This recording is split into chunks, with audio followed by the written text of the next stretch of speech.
Olá, essa é nossa apresentação para o trabalho de resíduos sólidos. Definição de resíduos sólidos. Resíduos sólidos são todos os materiais que resultam das atividades humanas e que muitas vezes podem ser aproveitados tanto para reciclagem quanto para sua reutilização.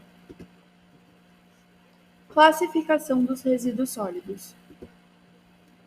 Podem ser classificados quanto à origem, sendo eles resíduos domiciliares, resíduos de limpeza urbana, resíduos industriais, resíduos do serviço da saúde, resíduos da construção civil, resíduos agro-silvopastoris,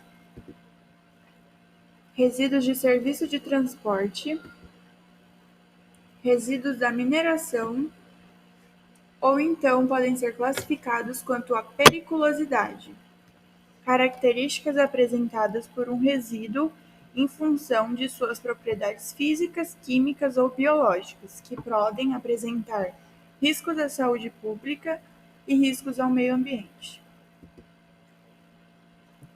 Os resíduos classe 1 são os perigosos. Contêm propriedades que apresentam periculosidades, podendo ser inflamáveis, corrosivos, reativos, tóxicos e ou patogênicos. Os resíduos de classe 2 são os não perigosos, que são resíduos que não apresentam riscos ambientais ao meio ambiente nem à saúde pública, como os resíduos de restaurantes, sucatas de materiais ferrosos, materiais têxteis, minerais não metálicos, dentre outros. Os resíduos classe 2A são os não inertes, que são resíduos cuja propriedade físico-químicas se alteram no ambiente, podendo ser biodegradáveis, solúveis em água ou conter propriedade de combustão. Os resíduos classe 2B são os inertes, que são aqueles que não se modificam, ou seja, sua propriedade físico-química não se altera no ambiente. Exemplo, resíduos da construção civil, como entulho, papel, isopor, entre outros. Aqui a gente colocou uma tabelinha da classificação de acordo com as cores, na qual o azul é para papel, papelão, vermelho é para plástico, isopor, verde para o vidro, amarelo, metal, preto para madeira, laranja para perigosos ou contaminados, branco para ambulatórios ou de serviços da saúde, os roxos são os radioativos, marrom orgânico, como os restos de alimentos, e cinza, resíduos geral não recicláveis ou então os misturados. PGRS, Plano de Gerenciamento de Resíduos Sólidos. O Plano de Gerenciamento de Resíduos Sólidos é um documento técnico que identifica a tipologia e a quantidade de geração de cada tipo de resíduo, indica as formas ambientalmente corretas para o manejo durante as etapas. O PGRS é um documento obrigatório, sendo de grande importância para diversas áreas que geram resíduos, já que ele minimiza gastos, reduz desperdícios, cria uma imagem positiva para a humanidade, garante o uso de materiais recicláveis e impacta ao mínimo o meio ambiente.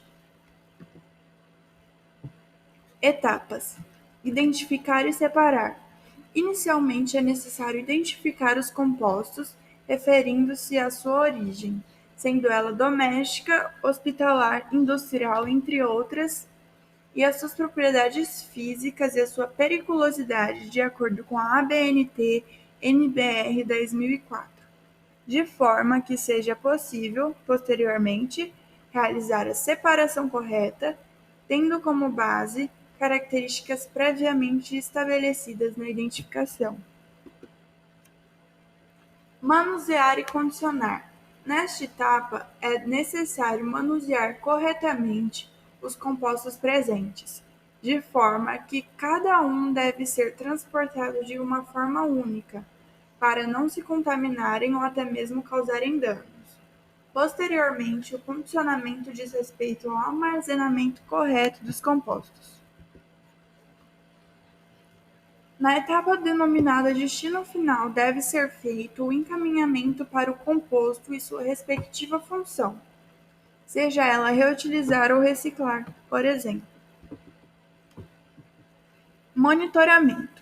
Por fim, é de suma importância monitorar para garantir que o processo continue sendo feito de maneira correta, além de sempre buscar a otimização dentre os principais indicadores que devem ser monitorados. Estão quantidade por tipo de resíduos e quantidade de resíduos perigosos gerados. PNRS, Política Nacional de Resíduos Sólidos. A Política Nacional de Resíduos Sólidos é uma lei de número 12.305/10 que organiza a forma com que o país lida com o lixo, exigindo dos setores públicos e privados transparência no gerenciamento de seus resíduos. Importância. Entre outras coisas, a PNRS prevê a eliminação dos lixões por todo o país e também a implantação de sistemas de reciclagem, de reuso, compostagem, tratamento de resíduos e coleta seletiva em todos os municípios brasileiros. Desafios. Enfatizou-se o desenvolvimento da logística reversa para os materiais utilizados na construção civil e o desenvolvimento de produtos mais sustentáveis que estimulem a não geração de resíduos. Embora as tecnologias necessárias para o cumprimento da Política Nacional de Resíduos Sólidos estejam disponíveis no Brasil, os custos e a falta de uma maior integração na gestão dos resíduos sólidos têm sido apontados por especialistas como motivo para esse comportamento. Essas daqui foram as nossas referências utilizadas. Agradecemos pela sua atenção.